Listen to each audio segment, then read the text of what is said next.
Hi, this is Owen Astrachan with Video B, Algorithms and APIs for Compsci 201. Now, this is Video B, and we'll see that B is for bug. You're almost certainly going to have bugs at some point in the programs you write, a mistake that you'll need to identify and fix using a process of debugging. B is also for bytecode. Bytes are small quantities of information, and Java executes on what's called a virtual machine, meaning it's not an actual machine, it's software, but in a language called bytecode, a lower level language. B is also for Boolean, true and false, and used constantly in Java and most other languages as part of controlling the flow of execution in a program. And finally, B is for bit, a 0 or 1, a binary digit, and zeros and ones are the basis of all the digital information that's stored on computers today. In this course, Compsci 201, you will program in Java. Now, all of you know how to program. Some of you know how to program, but not in Java. At first, you're likely going to translate the language you know, for example, Python, into Java, using the concepts that you know, and then translate. But some of you already know how to program in Java. In this course, you'll build on that knowledge because we use Java in specific ways to study data structures and algorithms. Now, eventually, you'll program idiomatically and colloquially, the same way that when you learn a language, at one point, you'll get to where you can speak that language idiomatically and colloquially. Now, that's not a specific goal of 201 at Duke, but because we're using Java and because we will explain the language concepts, you will ultimately become very adept at Java programming. And you will continue to build on that in some of the later courses at Duke that you continue with. Now, why we use Java in 201? It is a robust, meaning it stands up to big programming, object-oriented language with extensive libraries. We will leverage that object orientation in ways that we'll explain during the course. We can solve interesting and complex problems using Java APIs, and I'll say a little bit about APIs as part of the message in this video. There are industry standard, widely used, and many third-party libraries that support the Java programming languages. It's one of the most widely used languages in the world today. And Java has tested, secure, scalable implementations of standard data structures. Stacks, queues, priority queues, hash tables, all of those things are standard in Java. Other languages don't necessarily have the same depth and robustness of data structures as part of the standard languages. Now, they all will have third-party libraries, but in Java, we can use the standard libraries without having to change the programming environment that we use. Some schools use C++, Python, and C, and you may be asked to roll your own data structure, implement stacks or queues. Now, in Compsci 201 at Duke, we talk about implementing those data structures. We show you how to implement those data structures, but ultimately we will solve problems using the data structures, and when we do that, we will use the built-in, robust, tested Java APIs, but you will learn how to do it yourself as part of what we do. Now, one of the standard parts of Compsci 201 is being able to reason about trade-offs. Often you have two ways of solving a problem. When do you use one way? When do you use the other? What are the benefits and the drawbacks of doing that? And as part of explaining that, I'll use a conceptual example and then we'll look at one in code. Suppose you are looking up the name Ivory Smith, or any name, and you have a long list of names in memory of your computer. Now, let's suppose that you have to scan all the names to find it. For example, the names are in a random order in a list or array. Now, that means you have to look at every one of these million names. Now, programming on computers often executes quickly because computers are fast. So suppose it takes 0.01, a hundredth of a second, to find Ivory Smith among a million different names. How long will it take to find Ivory Smith in a billion names? This is part of measuring scale. We talked about programs that scale are one of the essences of computer science as we study it at Duke. Now, because you must look at every name, it's reasonable to assume that because a billion is 1,000 times more than a million, it will take 1,000 times longer than it took for a million. So rather than 0.01, we move that decimal over 1,000, and it will take us 10 seconds to look up a name among a billion names. Now, 1/100th of a second is not much. 10 seconds might take a long time. And if you have to do this search over and over again, maybe there's a better way. And you may have seen binary search before. The standard example is I'm thinking of a number from 1 to 100.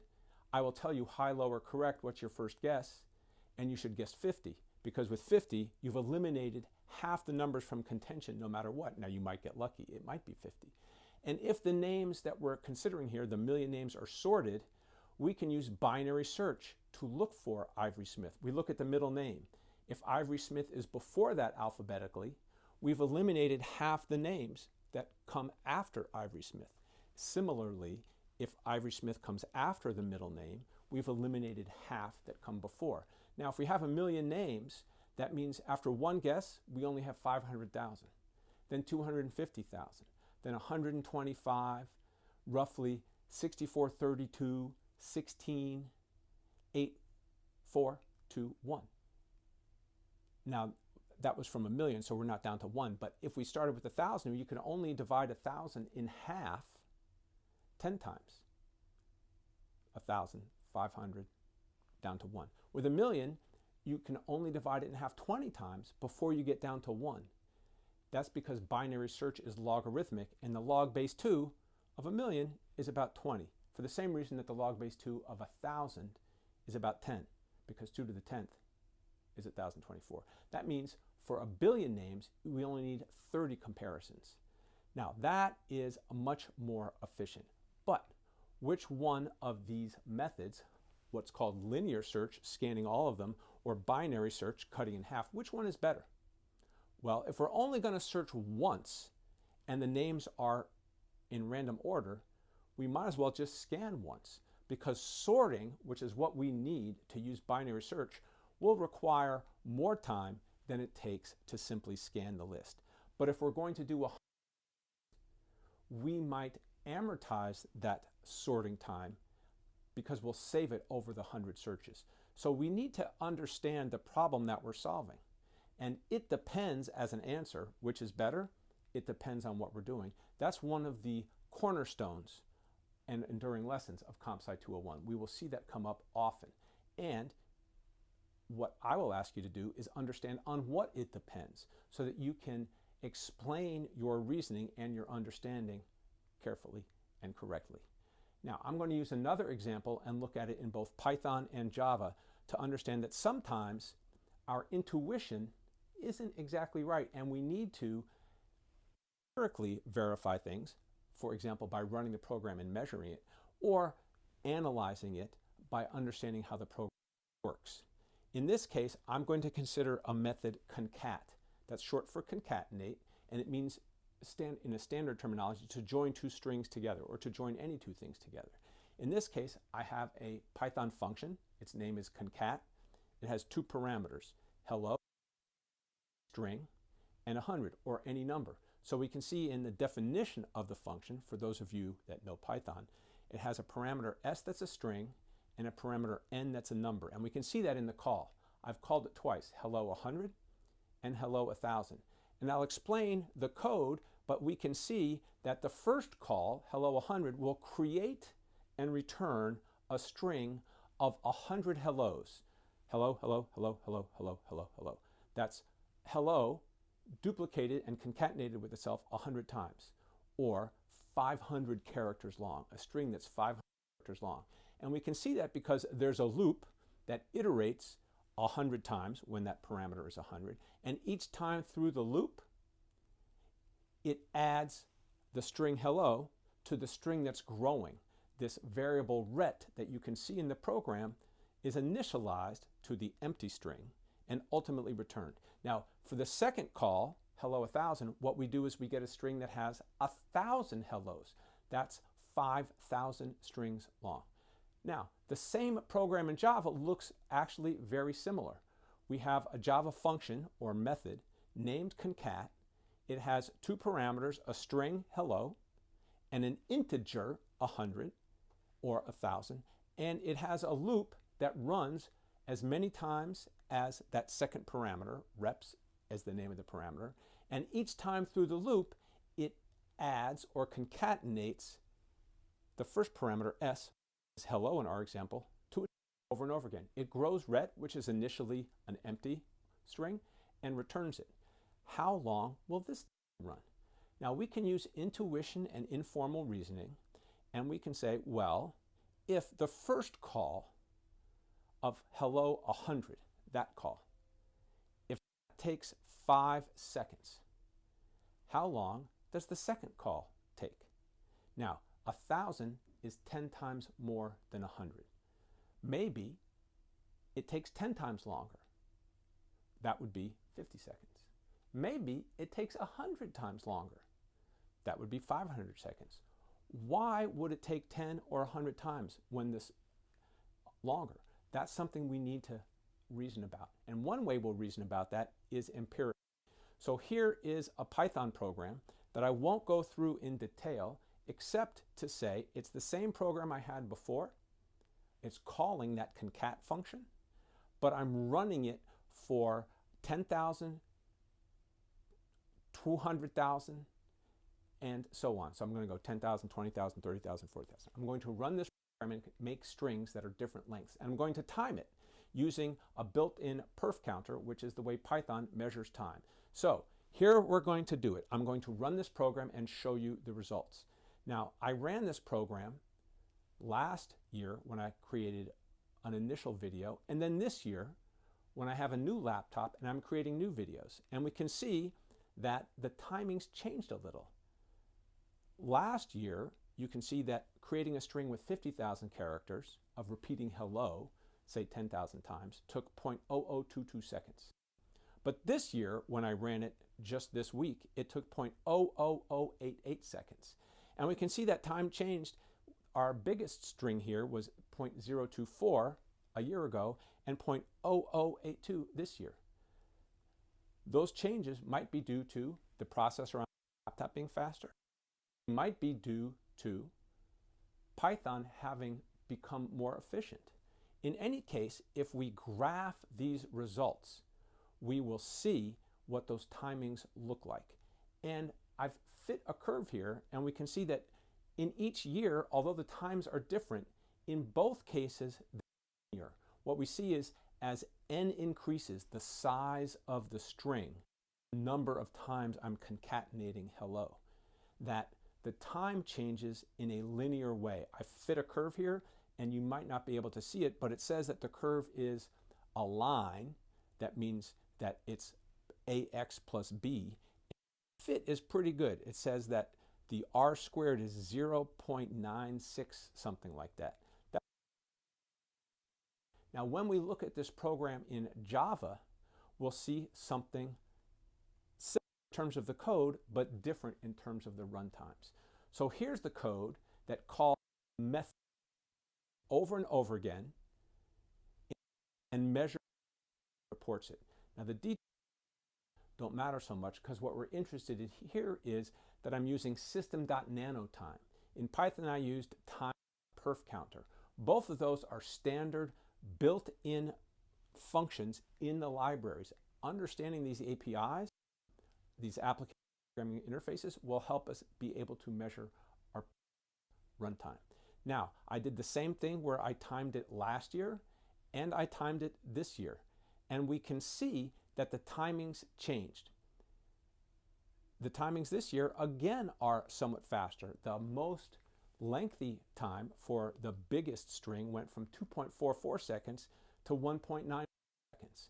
Now, again, this could be due to that my laptop changed and is a faster chip. It's possible due to improvements in the Java virtual machine.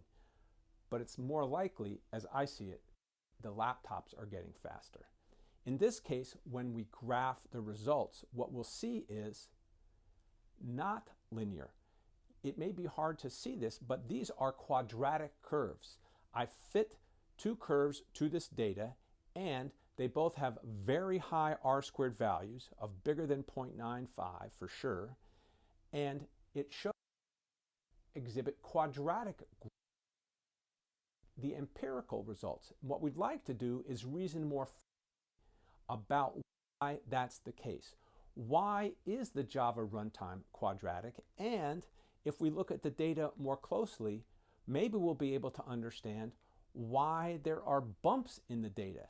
So rather than being smooth quadratics, there seem to be bumps at roughly the same point. We can see they're at about between 150 and 200,000. The time seems to jump and then dip. Will we be able to know why that's the case?